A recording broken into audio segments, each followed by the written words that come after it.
여러분 반갑습니다. 고난주간 네 번째 묵상, 오늘 함께 보실 하나님 말씀은 고린도후서 5장 14절입니다. 그리스도의 사랑이 우리를 강권하시는도다.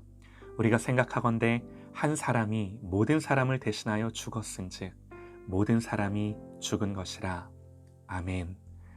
고난 중에도 견딜 수 있는 이유라는 제목으로 하나님 말씀 듣겠습니다. 신약 성경에 많은 분량을 사도 바울이 썼죠. 서신서들마다 엿보이는 이분의 삶을 생각해 보면요, 어떻게 이런 삶을 살았을까 하는 생각이 듭니다. 사도 바울이 그럽니다.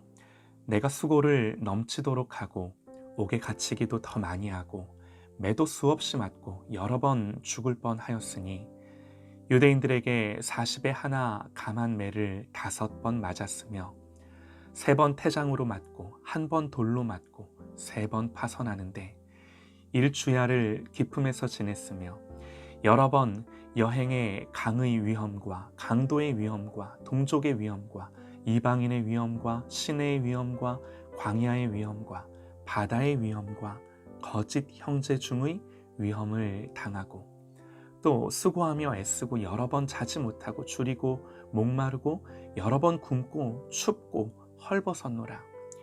이 외의 일은 고사하고 오히려 날마다 내 속에 눌리는 일이 있으니 곧 모든 교회를 위하여 염려하는 것이라.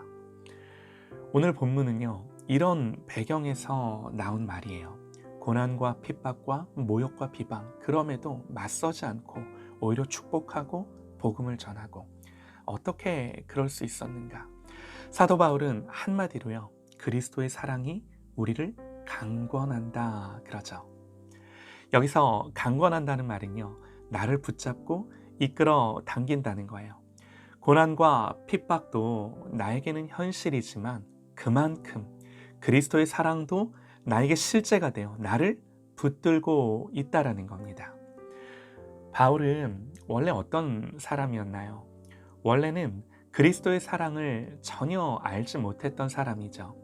그는 교회를 핍박했습니다. 교회가 예수를 하나님의 아들이라는 거예요. 그런데 바울이 생각하기에는 예수는 나무에 달려 죽은 자입니다.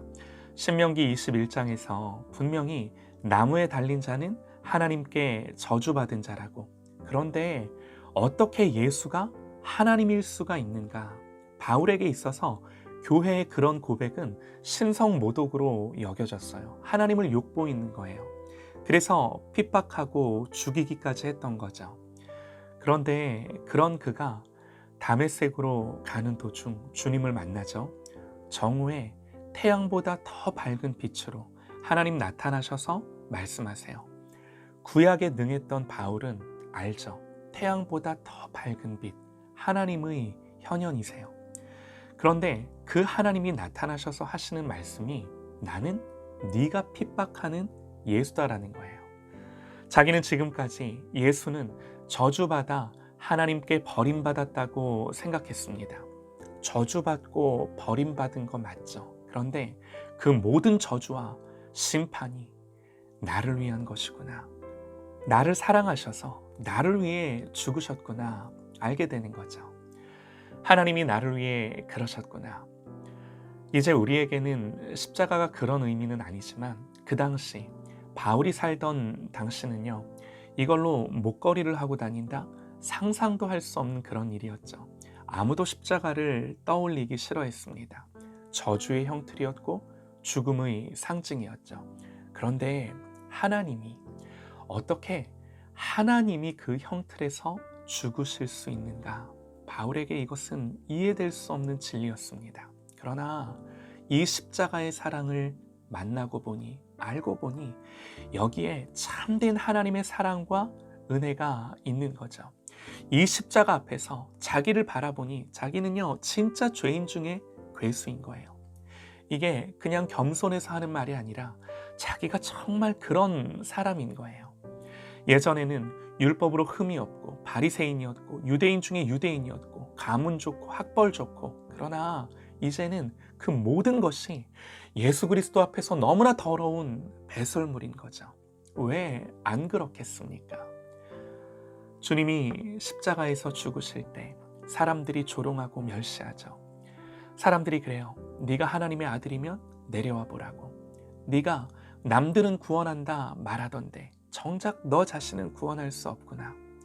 예수님의 아픔을 즐기고 멸시합니다. 거기서 예수님 그걸 보시고 뭐라고 하시나요? 아버지여, 저들을 사하여 주옵소서. 자기들이 하는 것을 알지 못함이니이다. 바울은 내가 알지 못하고 하던 그 모든 일들을 용서하시고 십자가에 죽으신 그 놀라운 하나님의 사랑을 이 십자가에서 비로소 본 거예요. 이 사랑 때문에 멸시하고 조롱하던 자기가 죽지 않고 산 거예요. 그래서 바울은 오늘 뭐라고 고백하느냐? 그리스도의 사랑이 나를 강권한다. 그러는 거죠.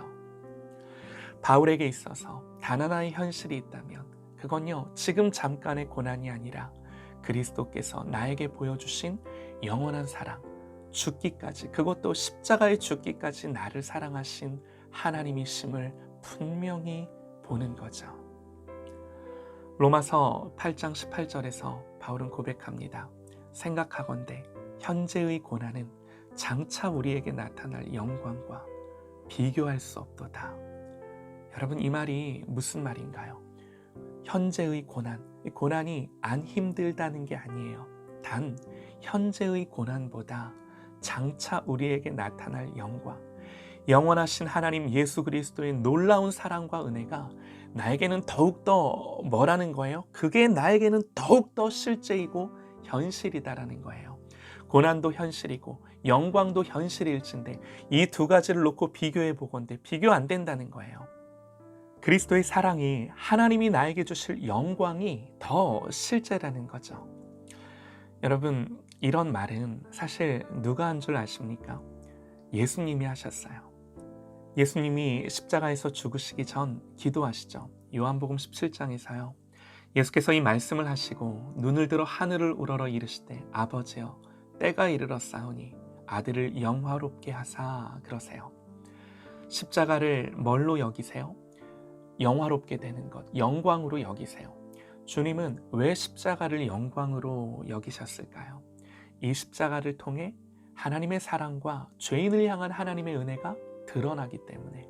그러나 주님도 이 잔을 옮겨달라고 하나님 앞에 고통스럽게 절규하셨어요. 고난이 안 힘들지 않으셨어요. 그러나 그 절규를 이기고 아버지의 원대로 하옵소서 고백하는 거죠. 주님도 고난이 아프고 힘드셨지만 아버지 주실 더 큰 영광 바라보는 거죠.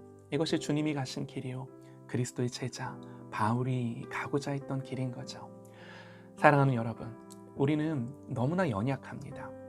예수님을 믿는다는 것 때문에 참아야 하고 견뎌야 하고 마음에 있는 여러 가지 풍랑을 잠재워야 할진데 받은 대로 갚아주고 싶지만 또 거기서 나를 죽여야 하고 버려야 하고 신앙 때문에 세상의 방법이 아니라 주님의 길을 가려고 할진데 때로는 괴롭고 힘들고, 그러니 우리를 강권하시는 그리스도의 사랑이 아니면 어떻게 우리가 그리스도인으로 이 땅을 살 수가 있겠습니까?